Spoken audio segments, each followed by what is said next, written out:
صلی اللہ محمد والے محمد۔ روزہ دارو قیامت کے دن ہے، ٹوٹا عرش بری کا ستارہ، ابن ملجم نے حیدر کو مارا۔ روزہ دارو قیامت کے دن ہے، خاک بے وارسی ہے سروں پر، کالے پرچم لگے ہیں گھروں پر، ہم سے بچھڑا ہے مولا ہمارا۔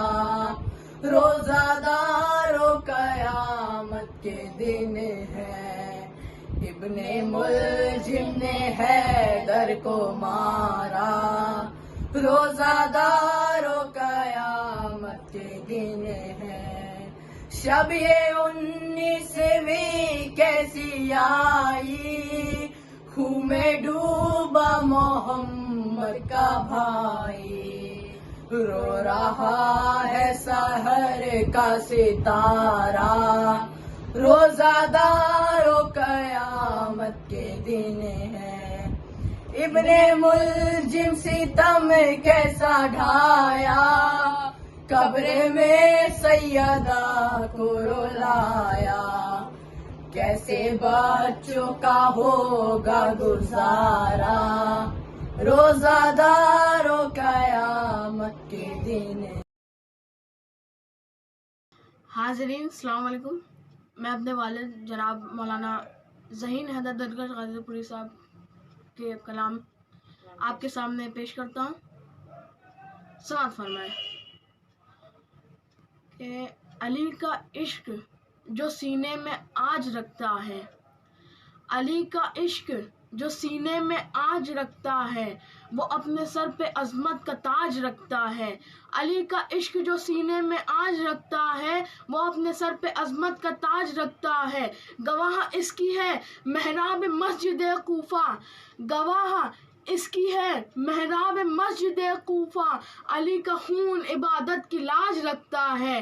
گواہ اس کی ہے محراب مسجد کوفہ، علی کا خون عبادت کی لاج رکھتا ہے، کہ نہیں برستی ہے رحمت علی کے قاتل پر، نہیں برستی ہے رحمت علی کے قاتل پر، ضرور ہنستی ہے قسمت علی کے قاتل پر، نہیں برستی ہے رحمت علی کے قاتل پر، ضرور ہنستی ہے قسمت علی کے قاتل پر۔ وہ بدنصیب ہی نہیں تنگ آدمیت ہے، وہ بدنصیب ہی نہیں تنگ آدمیت ہے، خدائے پاک کی لعنت علی کے قاتل پر۔ وہ بدنصیب ہی نہیں تنگ آدمیت ہے، خدائے پاک کی لعنت علی کے قاتل پر۔ یہ ایک زندہ حقیقت ہے کوئی خواب نہیں، یہ ایک زندہ حقیقت ہے کوئی خواب نہیں، ثواب ذکر علی کا کوئی حساب نہیں۔ یہ ایک زندہ حقیقت ہے کوئی خواب نہیں، ثواب ذکر علی کا کوئی حساب نہیں۔ مقطع پیش کرتا ہوں کہ مثال میں ہوں علی کا غلام دنیا میں، مثال میں ہوں علی کا غلام دنیا میں لاجواب میرا کوئی بھی جواب نہیں، میں لاجواب میرا کوئی بھی جواب نہیں۔ اعوذ باللہ من الشیطان الرجیم، بسم اللہ الرحمن الرحیم، الحمد للہ رب العالمین، الصلاۃ والسلام علی سید الانبیاء والمرسلین ابی القاسم محمد اللہم صلی وعلی آلہ الطیبین الطاہرین المعصومین المنتخبین المنتجبین ولعنۃ اللہ علی اعدائہم من الآن الی قیام یوم الدین۔ اما بعد، فقد قال مولانا امیر المومنین علی بن ابی طالب علیہ الصلاۃ والسلام، سلونی قبل ان تفقدونی، اور محمد و آل محمد صلوات، اللہم صلی علی محمد و آل محمد وعجل فرجہم۔ عزیزان گرامی،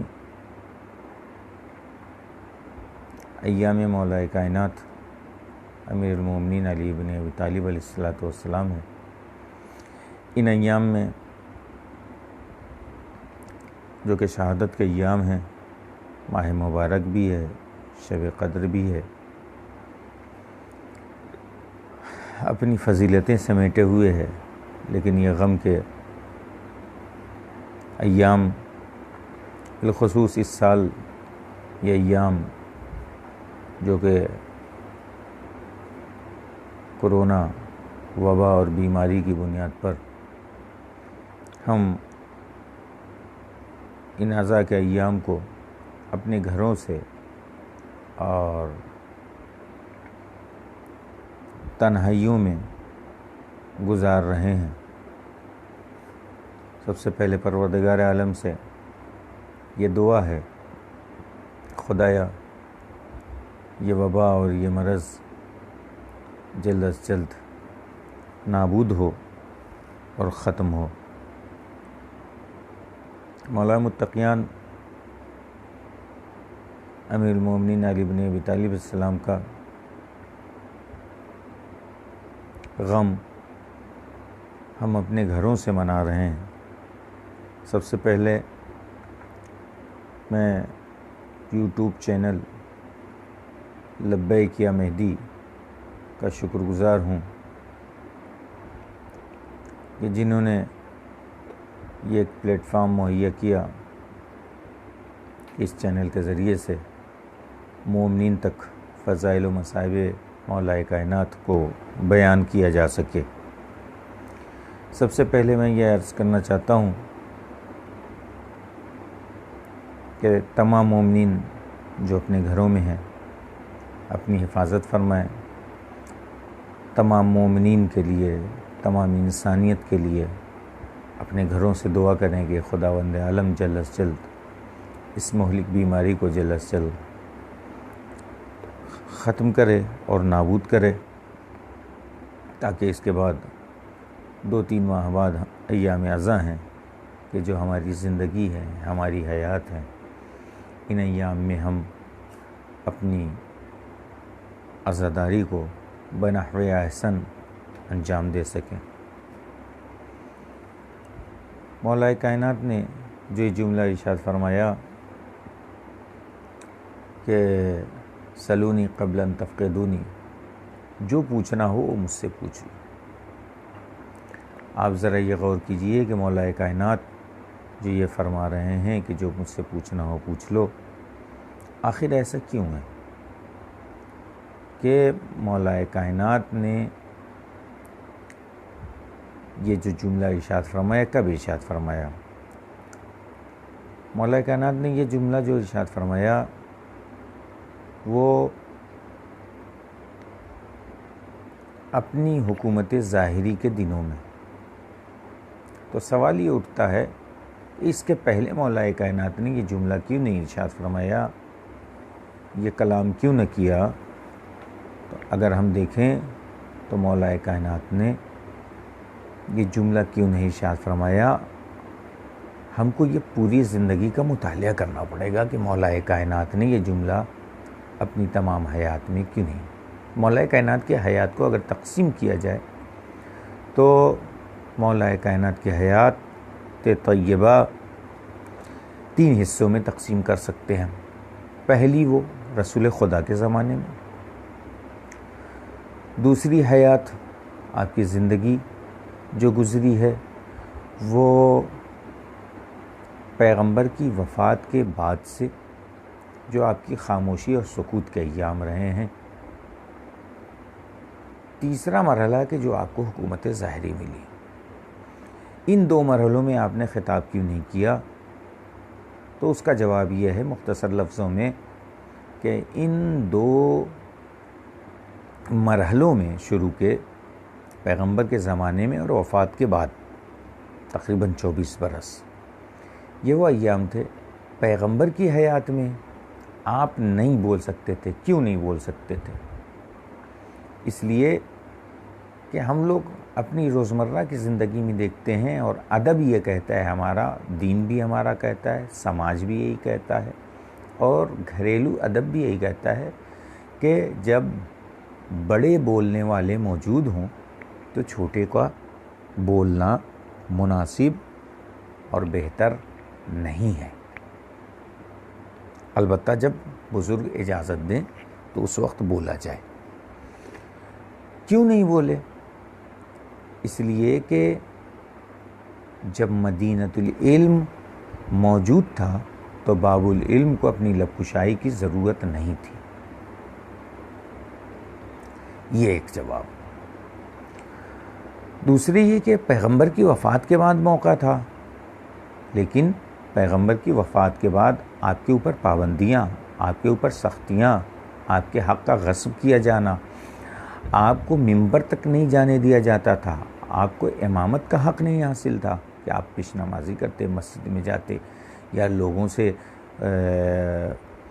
اٹھنا بیٹھنا. یہ ساری پابندیاں تھیں. مولا کائنات کی زندگی پابندیوں میں گزری.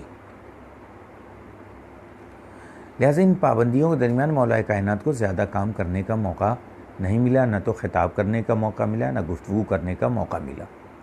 یہ تیسرا مرحلہ جب آپ کے پاس حکومت ظاہری آ گئی، اس زمانے میں آپ نے کہا سلونی قبل ان تفقدونی، جو پوچھنا ہو وہ پوچھ لو، اس کے پہلے کہ تم مجھے کھو دو. لہٰذا اب اگر آپ غور کیجئے تو مولا کائنات یہ کیوں کہہ رہے ہیں کہ جو پوچھنا ہو پوچھ لو؟ اب اس زمانے میں کیوں کہہ رہے ہیں؟ آپ کے پاس کہاں سے وہ علم تھا؟ ہو سکتا ہے کوئی سوال یہ کرے کہ آپ کے پاس یہ علم کہاں سے آیا؟ یہ دعویٰ کیوں کر رہے ہیں؟ دعویٰ کیسے کر رہے ہیں؟ چونکہ آپ کے پاس علم کا جو مخزن تھا وہ ایسے مخزن سے آپ کو ملا تھا کہ اس میں کوئی کمی نہیں نکال سکتا. آپ اگر دیکھیے تو سب سے پہلے رسول خدا کی حیات طیبہ کو پڑھیے. رسول تھے مدینۃ العلم. یہ مولا کائنات کو جو علم ملا تھا کہاں سے ملا تھا؟ کہ آپ جو چاہتے تھے ہر سوال کا جواب آپ کے پاس موجود تھا. لیکن رسول خدا یہ کیسے کیا کرتے تھے؟ یہ کیسے جواب دیتے تھے؟ رسول خدا جواب دیا کرتے تھے. آپ کے پاس علم تھا خدا کا دیا ہوا، جو جبریل کے توسط سے، وحی کے توسط سے، اسے علم غیب کہا جاتا ہے، پروردگار عالم نے دیا تھا، اس کے توسط سے گفتگو کیا کرتے تھے. رسول خدا کے بعد رسول خدا نے اپنی حیات ہی میں یہ علم مولا کائنات کو دے دیا تھا. کیسے دے دیا تھا مولا کائنات کو؟ اب ذرا غور کیجئے. مولا کائنات فرماتے ہیں، رسول خدا کی زندگی کے بارے میں دیکھیے کہ رسول خدا نے کیوں نہیں کیا دعوی سلونی. مولا کائنات کر رہے ہیں، رسول خدا کو تو موقع ملا تھا، رسول خدا کو تو بیان کرنا چاہیے تھا، لیکن رسول خدا نے بیان نہیں کیا. کیوں نہیں بیان کیا؟ کبھی ایسا دعویٰ ممبر سے کیوں نہیں کیا؟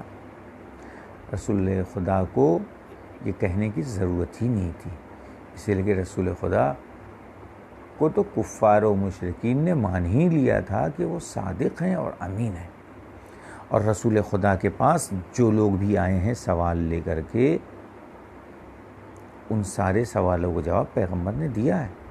اور پیغمبر کی زبان کو تو قرآن نے تائید کر دی کہ وما ينطق عن الهوى ان هو الا وحی یوحی. میرا نبی اس وقت تک کلام ہی نہیں کرتا جب تک کہ وحی نہ آ جائے. لیکن مولا کائنات کیوں کر رہے ہیں؟ یہ علم اتنا آیا کہاں سے تھا؟ تب اس کا جواب میں دینے کے لیے خود مولا کائنات کا قول بیان کرنا چاہتا ہوں. مولا کائنات فرماتے ہیں کہ میرے پاس جو کچھ بھی علم ہے وہ میرا نبی کا دیا ہوا ہے.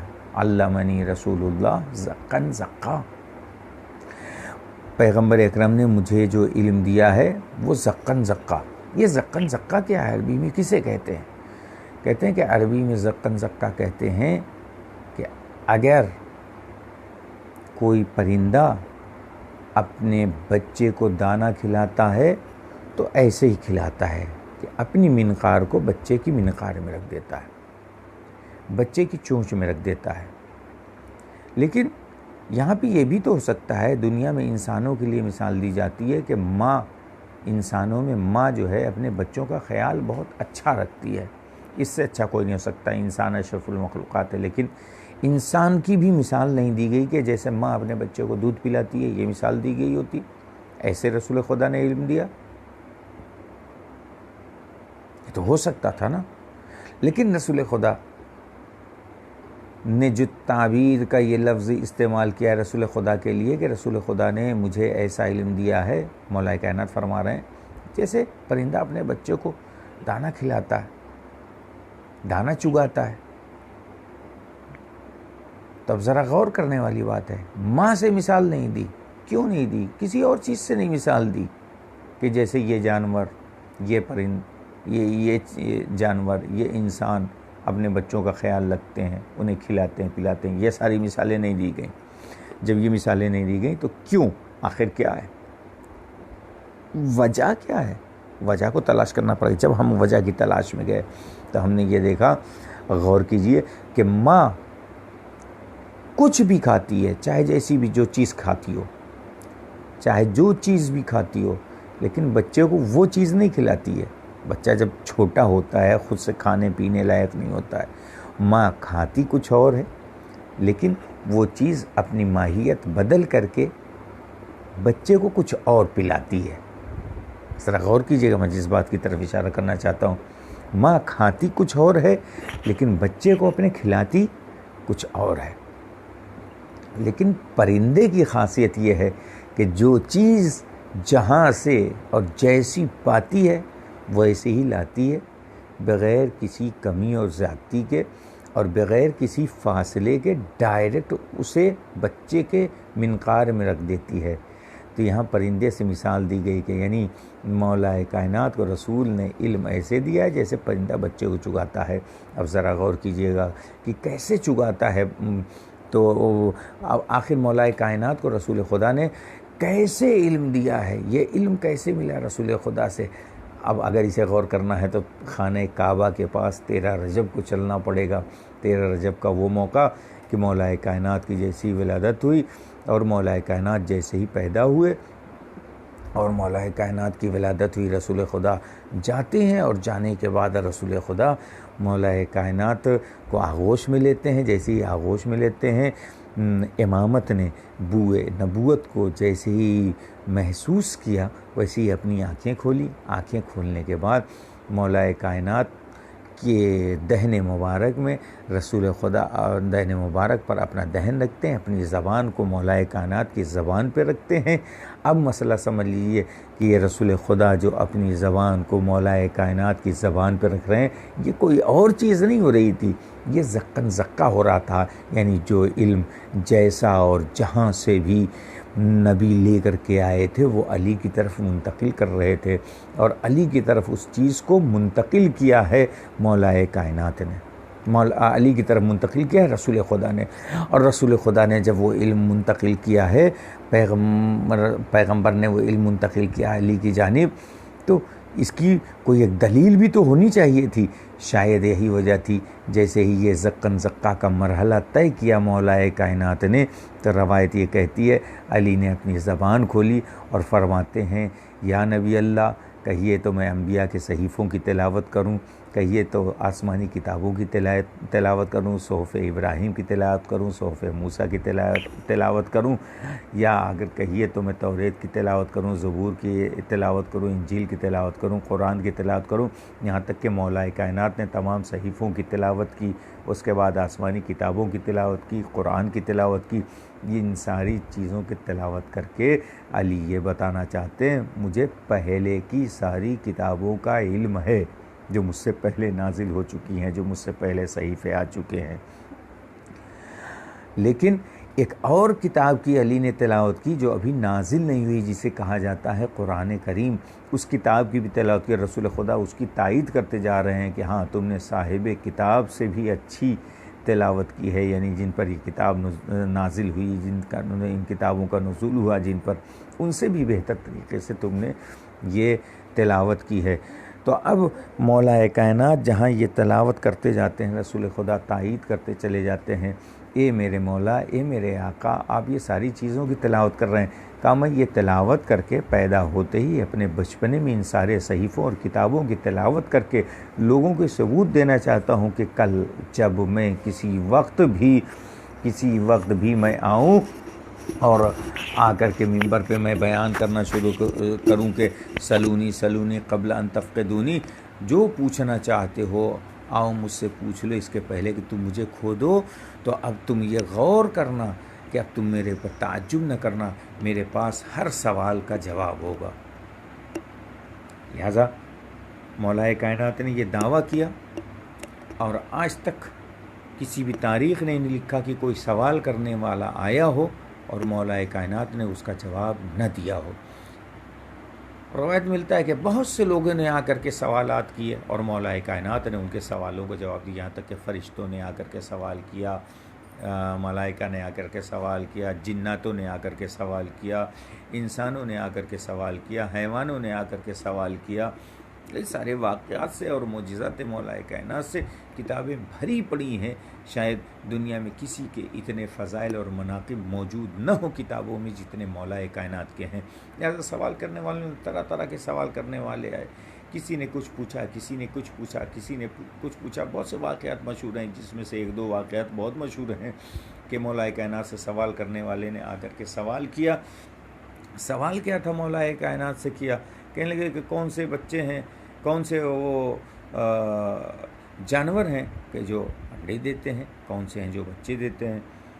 اچھا، سوال کرنے والوں کی بھی نوعیت ہی ہوتی تھی، سوال کرتے تھے ہمارے جیسے سوال کرنے والے نہیں تھے، جیسے ہم آپ ہیں کسی تھوڑے پڑھے لکھے کو پا جاتے ہیں تو سوچتے نہیں ہیں پہلے سے، بس فوراً سوال گڑھ دیتے ہیں، پوچھ لیتے ہیں، نہ موقع، نہ محل، نہ سوال کی نوعیت۔ لیکن اس زمانے کے لوگوں نے سوالوں کو گڑھا تھا، باقاعدہ اس کے اوپر بیٹھ کر کے گھنٹوں سوچا تھا کہ ایسا سوال کیا جائے کہ جس کا جواب نہ دے پائیں علی۔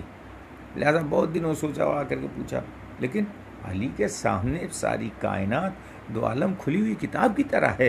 لہذا مولا کائنات سے جیسی سوال کیا، مولا کائنات نے مسکراتے ہوئے مختصر سے لفظوں میں کہا کہ جن کے کان دکھائی دیتے ہیں وہ بچے دیتے ہیں، جن کے کان پوشیدہ ہوتے ہیں وہ انڈے دیتے ہیں۔ یہ ایک سوال تھا، لیکن ایک اور جذاب سوال کہ جو مولا کائنات سے کیا گیا وہ بہت مشہور ہے، شاید اس کی تفصیل بہت کم بیان ہوتی ہے۔ کتاب بحر الانوار میں علامہ مجلسی علیہ الرحمہ نے جو ہے اسے تحریر کیا ہے کہ آپ نے سنا ہوگا کہ ایک شخص آیا مولا کائنات کے پاس اور آ کر کے وہ کہتا ہے کہ اے علی، آپ کہتے ہیں کہ آپ کے پاس سارا جواب ہے؟ مولا کائنات نے کہا ہاں۔ کہا آپ ہر سوال کا جواب جانتے ہیں؟ کہا ہاں۔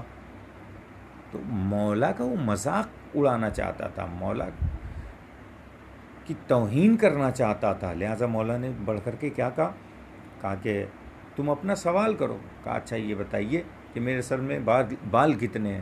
مولا ایک دفعہ مسکرائے اور مولا نے کہا کہ تو بال کے بارے میں پوچھتا ہے، میں تو تیری آل کے بارے میں بھی جانتا ہوں، میں تو یہ بھی جانتا ہوں کہ تیرے گھر میں ایک بچڑا ہے جو کہ پل رہا ہے اور 5 سال کا۔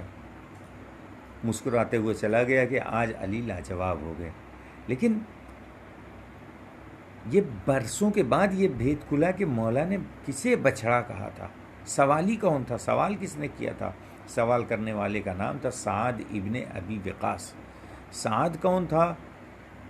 عمر ابن سعد کا باپ، عمر سعد کا باپ جسے ہم پسر سعد کہتے ہیں، اس کا باپ تھا۔ کیسے پتہ؟ مولا انسان کا بچہ ہے۔ جس وقت سعد ابن ابی وقاص نے یہ سوال کیا تھا، جس وقت سعد ابن ابی وقاص نے سوال کیا تھا، اس سوال کرتے وقت سعد ابن وقاص کے گھر میں 5 سال کا عمر سعد پل رہا تھا۔ اے میرے مولا، انسان کا بچہ ہے، آپ نے اسے حیوان کیوں کہا؟ کہا شاید حیوان اس لیے میں نے کہا ہے کہ تمہیں بعد میں پتہ چلے گا، سن 61 ہجری میں پتہ چلے گا۔ سن 61 ہجری میں لوگوں کو پتہ چلا کہ یہ انسان نہیں تھا بلکہ حیوان تھا۔ کیوں؟ اس لیے کہ جہاں انسانیت مر جاتی ہے، انسان وہ ہوتا ہے کہ جو دوسرے کے دکھ درد پریشانی بھوک پیاس کو محسوس کرے اور اس کی کمیوں اور ضرورتوں کو پورا کرے، اور جانور کے اندر یہ احساسات نہیں ہوتے ہیں۔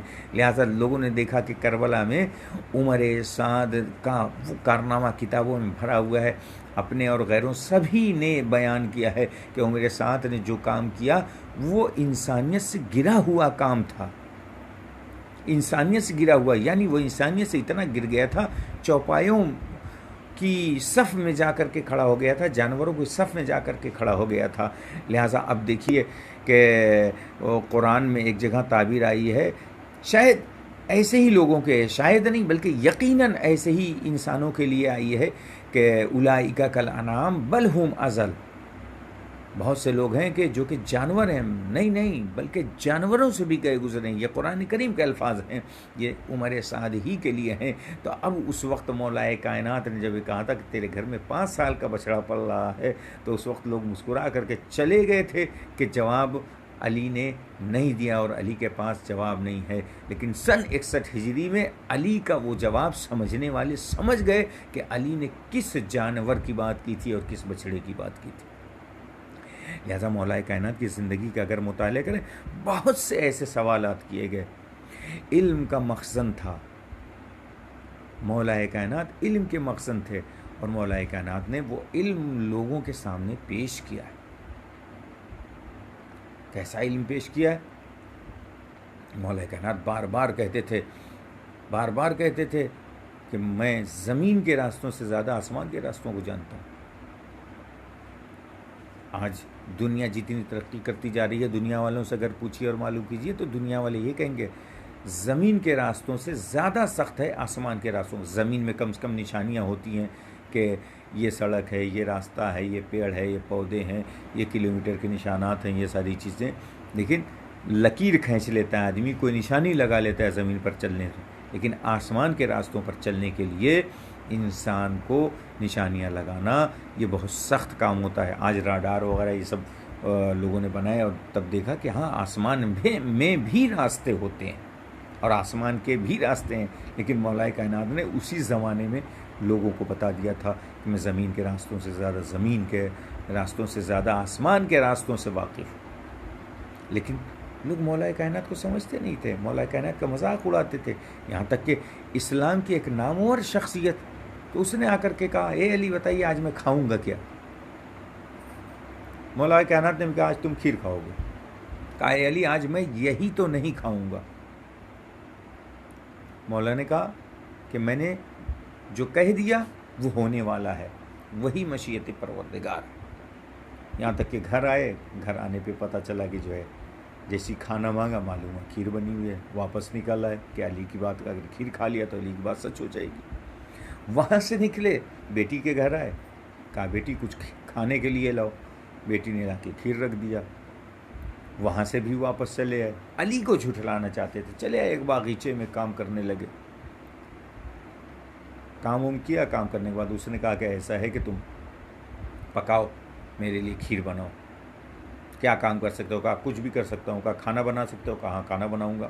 لہٰذا اس یہودی نے کہا کہ ہمارے لیے کھیر بناؤ. کھیر بنائے، بنا کر کے لا کر کے جب سامنے رکھا، کہا آؤ بیٹھو کھاؤ. کہا ہم کھیر تو نہیں کھائیں گے. جیسے کہا کھیر نہیں کھائیں گے، ویسے اس کو شک ہوا کہ شاید اس میں کچھ ملا دیا ہے، زہر ملا دیا ہے، کیا کر دیا ہے. کہا پہلے تمہیں کھانی پڑے گی. کہا ہم آج کھیر نہیں کھائیں گے، جو چاہو کھلا دو. تو بہرحال اس یہودی نے پہلے انہیں مارا اور مار کر کے پھر کھیر بھی کھلایا. اب وہاں سے وہ منہ بنائے ہوئے واپس لوٹے اور پلٹ کر کے جیسے ہی حضرت علی کے پاس سے گزر ہوا، مولا کائنات مسکرائے. مولا نے کہا کھیر کے علاوہ اور کیا کھا کر کے آئے ہو؟ یعنی علی کو جنہوں نے جھٹلانا چاہا وہ خود جھٹلا اٹھے اور ان کی خود باتیں جھوٹی ہو گئیں. چاہتے ہوئے بھی لاکھ کوششیں کر لی، لیکن یہ پتہ چلا کہ علی کی ایک بات جھٹلانے کے لیے اس دنیا میں، کہ ایک بات جھٹلانے کے لیے انسان کو کھیر تو دور، کھیر بھی کھانی پڑی، مار بھی کھانی پڑی. دنیا میں جب انسان علی کو جھٹلانے کی کوشش کرتا ہے تو مار کھاتا ہے، آخرت میں بھی جب علی کو جھٹلائے گا تو ضرور مار کھائے گا. تو عزیزان گرامی، مولا کائنات کی منزلت کچھ سمجھنا چاہیے. یہ ایام عزائے مولا کائنات ہیں. آج 19 رمضان مولا کائنات کی شہادت کی تاریخ، اور یہ شہادت کی تاریخ ایسی تاریخ ہے کہ مولا کائنات اپنی بیٹی کے ہم مہمان تھے. سحری کیا، سحری کرنے کے بعد جیسے ہی گھر سے نکلنے لگے، گھر سے نکلتے نکلتے ایک دفعہ مرغابیوں نے دامن تھام لیا. یہ میرے آقا آپ کہاں جا رہے ہیں؟ انہوں نے زبان بے زبانی میں کہا. ایک دفعہ مولا کائنات نے دست شفقت ان کے سروں پہ پھیرا، گھر والوں سے کہا ان کا ذرا خیال رکھنا. وہ مرغابیاں تھیں، وہ پہچان رہی تھیں آج علی اپنے قدم سے گھر سے نکل کر جا رہے ہیں، لیکن واپسی علی کی اپنے قدموں پر نہ ہوگی۔ اور ویسے ہی ہوا، مولا کائنات مسجد میں پہنچے، اذان دی، اذان کے بعد جیسے ہی نماز میں مشغول ہوئے، مولا نے رکوع و سجود کو جیسے انجام دیا اور سجدے میں جیسے ہی پہنچے، ابن ملجم مرادی نے، ملعون نے زہر میں بجھی ہوئی تلوار مولا کائنات کے سر پہ لگائی۔ مولا کائنات کا سر شگافتہ ہو گیا، خون کا فوارہ پھوٹا، زہر نے اثر کرنا شروع کیا۔ روایت کہتی ہے کہ مولا جب تھک گئے اپنے ہاتھوں سے، اور جب شدت درد کی بڑھنے لگی، تکلیف بڑھنے لگی، خاک اپنے ہاتھوں سے اٹھاتے تھے اور سر میں ڈالتے چلے جاتے تھے، یہاں تک کہ نماز کو مولا امام حسن نے مکمل کرایا۔ لوگ گلیم میں لپیٹ کر کے جیسے ہی لے کر کے چلے ہیں گھر کی جانب، اور گھر پہ جیسے ہی پہنچے ہیں، قریب تھا، منزل قریب تھی، گھر قریب تھا۔ ایک دفعہ مولا امام حسن کہتے ہیں، بیٹا ذرا ان لوگوں سے کہہ دو جو میرے چاہنے والے پیچھے پیچھے آ رہے ہیں، ان سے کہہ دو یہیں سے واپس چلے جائیں۔ جیسے ہی لوگوں نے سنا مولا واپس جانے کے لیے کہہ رہے ہیں، تو کہہ رہے ہیں مولا ہم واپس جانے والے نہیں ہیں۔ ایک دفعہ کہتے ہیں، بیٹا حسن کہہ دو، اس لیے کہ اب میرا گھر قریب آ گیا ہے، میری بیٹیوں کو خبر ہو چکی ہے کہ میرے سر پہ ضربت لگ چکی ہے، میری بیٹیاں میرا یہ عالم دیکھ کر کے برداشت نہ کر سکیں گی، اور میری بیٹیاں جب یہ عالم برداشت نہ کریں گی اور ان سے برداشت نہ ہوگا، ان کی رونے کی آوازیں نامحرموں کے کانوں تک جائیں گی، نامحرموں کے کانوں تک جائیں گی۔ وہ چاہنے والے اسی کوفے کے تھے، واپس چلے گئے، لیکن میں کہوں گا میرے آقا، میرے مولا، آپ نے ان چاہنے والوں کو تو آج واپس کر دیا کہ ہماری بیٹیوں کی آواز نامحرموں کانوں تک نہ پہنچنے پائے، لیکن کل یہی سن 61 ہجری ہوگا، اور یہی کوفہ ہوگا، یہی آپ کی بیٹیاں زینب و کلثوم ہوں گی، بے مقنو چادر گھمائی جائیں گی اسی بازار میں، اسی دربار میں۔ کوفے کا بازار ہوگا، کوفے کا دربار ہوگا۔ ہاں عزیزو، مولا کو گھر میں لایا گیا، جراح آیا، حکیم آیا، اس نے زخم کو دیکھا، کہا مولا آپ وصیت کر دیجئے۔ جب اصرار ہوا کہ کوئی دوا، کچھ تو افاقہ ہو جائے، تو ایک دفعہ حکیم نے کہا کچھ نہیں، ایک راستہ ہے کہ اگر انہیں دودھ پلایا جائے، اگر دودھ دیا جائے گا تو اس سے کچھ آرام ملے گا، تشفی ملے گی۔ اتنا سننا تھا، یہ بات جیسے ہی گھر سے باہر پہنچی، تمام چاہنے والے قطار در قطار کوفے میں کھڑے ہو گئے۔ علی کے گھر کے سامنے ایک لمبی قطار لگ گئی، اس قطار کا مقصد یہ تھا، سب اپنے ہاتھوں میں کاسے لیے ہوئے تھے کہ میرے آقا علی کو دودھ کی ضرورت ہے۔ میں کہوں گا خوشا نصیب ہے کوفے میں علی کہ آپ کو دودھ کی ضرورت تھی تو کاسے لے کر کے لوگ قطاروں میں کھڑے ہو گئے، لیکن ہائے کربلا میں ایک ننھا سا علی اصغر تھا کہ اس کے لیے حسین چند قطرے پانی مانگ رہے تھے، لیکن حسین کے پانی کے جواب میں ہرملا کا سے شعبہ تیر چلا، بچہ وہیں پہ نہر ہو گیا، باپ کے ہاتھوں پر منقلب۔